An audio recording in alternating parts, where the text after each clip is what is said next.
Okay, if you're looking for a style that is not so simple, something unique and not a pencil dress, then I think a trumpet dress is perfect, especially if you don't want it to go all the way down to the floor. Then you can always opt for a trumpet dress. I personally wonder why it's called a trumpet dress. I guess it's because of the shape, or I don't know. But yeah, today we are going to be sewing a trumpet dress. So right now I've already placed my fabric on fold like so. So now I'm just going to place my tape rule and I'll mark my neck width measurement. I'll also mark half of my shoulder measurement. And then from that shoulder point, I'll go down by 1 inch. This is a standard measurement for all body type. This is just to draw the shoulder line of the dress. So when you draw the shoulder, from this point, you're going to be marking the length of the neckline that you want.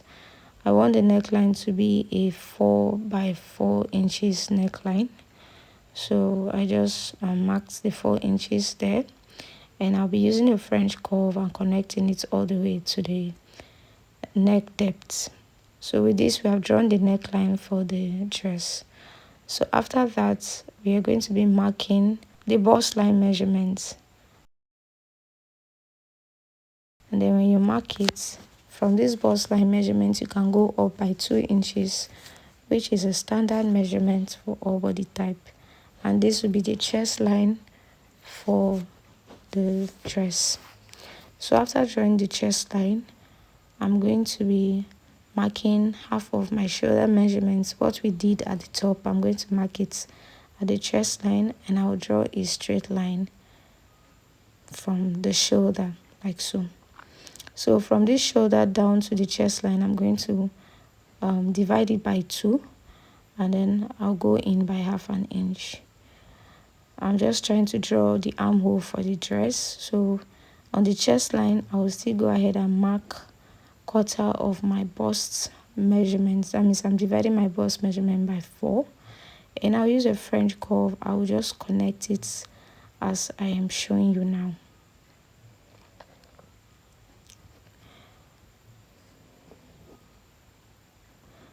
So after connecting, the next step now is to mark the waistline for this dress. I'm actually making this for someone, so the waistline that I'm using is 17 inches. So when I mark it, I'll just connect it all the way down. So at this point, you can decide to add a dart for this trumpet dress, or you can leave the dart altogether. I'll be adding a dart for it. So because of that, I'll be dividing my bust span by 2, and I'll mark it there.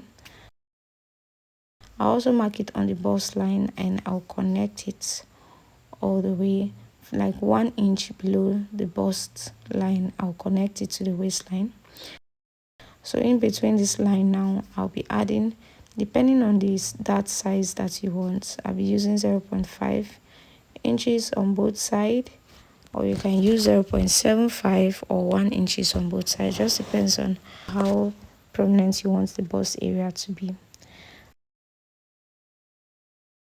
So after marking the darts, I'm just going to be marking quarter of my waist measurement on this point, and then I'll replace the darts that we added. So I used 0.5 inch on both sides, so that means I'm replacing 1 inch, and then I'll connect it to the chest line all the way up there like so.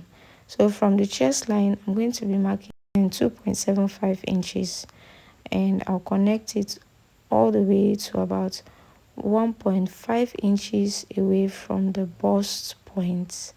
Like for example, I marked 1.45 inches from the bust point, and from that 1.5 inch now, I'm just going to be drawing a straight line and connect it to the 2.75 inches. Note the 2.75 is a standard measurement for all body sizes. So from here, I'm just going to be marking out the bust dart for this. I'll be using 0.5 inches on both sides. That's why I am marking it now. So after marking the 0.5 inch, this will be the bust dart for this for the dress. And then from here now, I'm just going to be connecting. I'll go out by 0.5 inch from that point, and I'll connect it to the chest line like so, and then down to the waistline as shown. And then I will also add the allowance following the line that we created, like 1 inch allowance, sewing allowance. So the essence of doing this is, by the time we are taking the dart, we want that place to be equal. You'll understand better as we go on. So because I added 1 inch to the side seam, I'm going to be replacing that 1 inch on the waistline. And the reason why we are doing this is because by the time we take the darts for the side seam, that bust darts, the length of the waistline is going to be reduced at the side seam by 1 inch because of this 1 inch darts that we took. So we have to replace that 1 inch so that by the time we are joining it to the back, it's going to be equal, because we're not going to be adding the 1 inch to the back.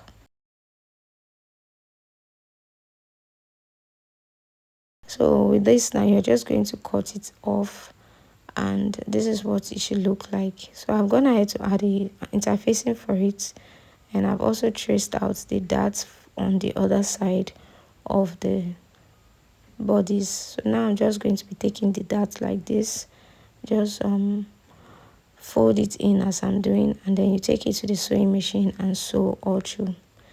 So for the back now, we are going to be drafting the pattern directly on the fabric as well. And now I'm gonna ahead to add zipper allowance to the side, and then at the top line I drew a straight line. So after this, I'm just going to be marking my chest line measurements and my waistline measurements. So remember, whatever is your bust line, you minus 2 inches from it, and that will be your chest line measurement. So when you do that, you just draw a straight line, and then on this point I'm going to divide my shoulder measurement by 2, and I'll mark it all the way down to the chest line like so. So while on this point I'll go down by 1 inch, just like we did in front. I'll just go down by 1 inch, while I'll mark the neck width, which is 3 inches for every body sizes, and I'll connect it like so. So after that, I'll divide this line by 2, and I'll mark quarter of my bust measurements there on the chest line. So with this, I'm just going to use a French curve to connect it all the way like so.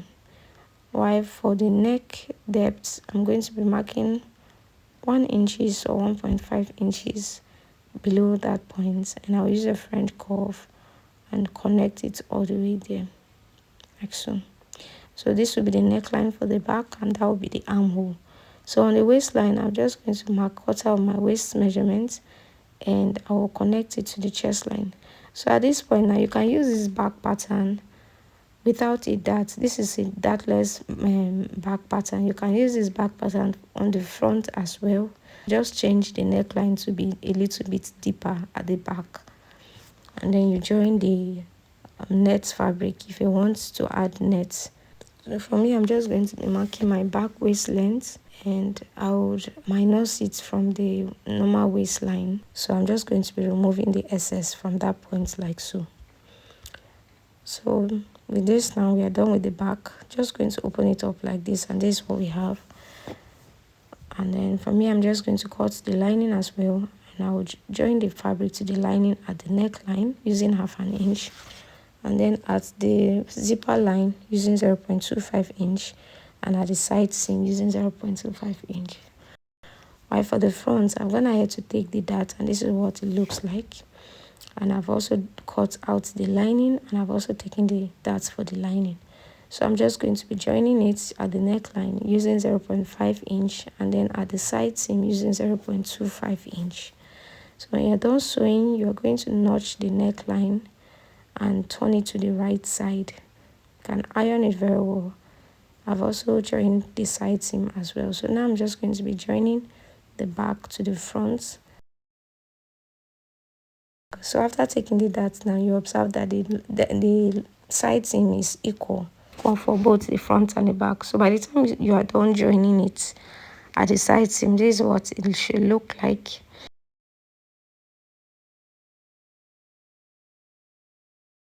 So I've also gone ahead to cut out a basic sleeve for this, and I've turned it to the right using a lining like so. So I'm just going to be attaching the basic sleeve to the armhole area of this bodice, and this is what we should have. The next thing, now we're going to be drafting the mid part of this trumpet dress.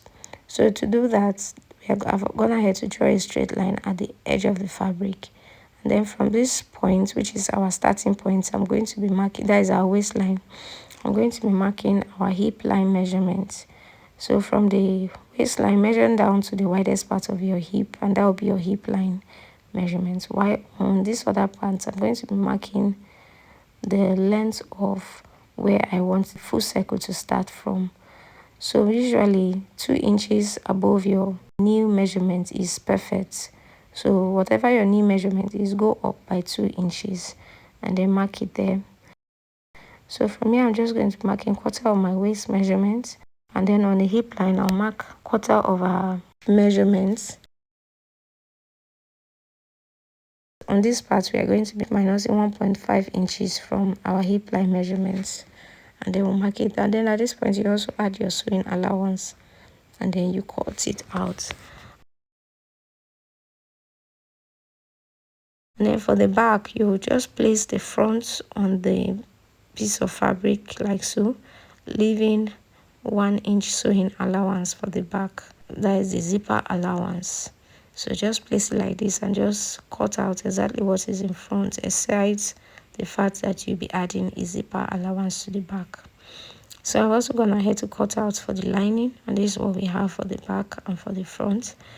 So for the front, just open it up like so. Remember, we placed our fabric on fold, so when you open it up for the front, this is what it should look like. So I'm just going to place in the right side facing each other, and I will sew it at the side seam using 0.25 inch allowance. While for the back, I will also face right side facing each other, and I will sew using 0.25 inch sewing allowance. So by the time you're done sewing, you're just going to be joining it to the back to the front at the side seam. So the remaining allowance there, you can just sew it, and then by the time you're done sewing and you open it up, this is what it should look like. So at this point now, I'm just going to be measuring the length of the down part of this skirt. This is measuring it. With that, we are going to know exactly how we want the full circle to be. That is going to be the width that we are going to be using for the full circle. So now I'm going to divide at 34 by 6 inches, which is a standard measurements for full circle. So right here, I have a piece of fabric that is about 40 by 40 inches, and I've placed it on fold, and then I'll still fold it further. So at the end of the day, we'll have 4 pieces by the time we fold it. So now I'll divide that 34 inches by 6, and I'm just marking out the answer that I got there. So after dividing it by 6, the 6 is a standard measurement place for drafting of full circle.